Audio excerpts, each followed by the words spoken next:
What was your experience like? Did you ever talk to him? Did he ever sit down with you?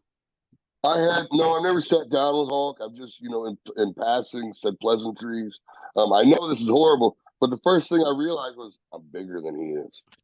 I'm taller than he. Like that, as a wrestler, you look at these icons. It's the same way with Triple H. When I first got my job with Triple H, you look at Triple H, and he's just such a massive individual, not only physically, but just the aura that he carries around with him. The same way with Hulk Hogan. So when I finally got to meet them, I both realized I'm like, I'm taller than both these guys. So if I'm taller than both of them, I can look as wide as them. You know what I mean? So I'm Yeah. like, all right, I'm doing okay. And that honestly was the only thing I took away from my interaction with Hulk Hogan, because again, he was in the back and he was, shaking everybody's hands.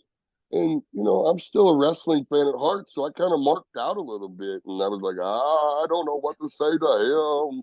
It's Hulk Hogan. Oh my God. I don't I don't want to let him know I'm an idiot, so I just won't speak. Hello, sir. How are you? Nice to meet you. So those were the exact words you said to him. He shook your Yeah, oh, hand. yeah. Oh, hello, sir. I went back to Greenhorn, like early stages of my career. Yes, sir. How are you? It is so nice to meet you. Oh, no, yes, sir. Yes, sir. Oh, I've been watching you wrestle, kid. You're doing good. All right. Thank you, sir. I appreciate it. But other than that, he had so many people surrounding him, and kind of his entourage.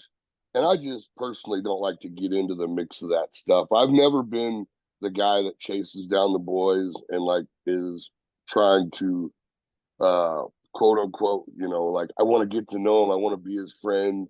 I remember one time when I was with the WWE, I was on a flight and Stone Cold Steve Austin was on the show that night, and sure enough, him and I were on the same flight. And I felt awkward. I wanted to go. I went and talked to him a little bit, but I didn't want to like fanboy out, because to a certain extent, like he's everything I wanted to be, attitude wise. You know what I mean? That ass kicker, that guy that goes in there, doesn't take any shit. That when he steps into the ring, he's there to fight. He's not there to be pretty. He's not there to make friends. He's there to fight and then go home. And so I was a bit of a mark for Stone Cold because of the fact that was his whole attitude: go in, kick ass, go home, drink beer.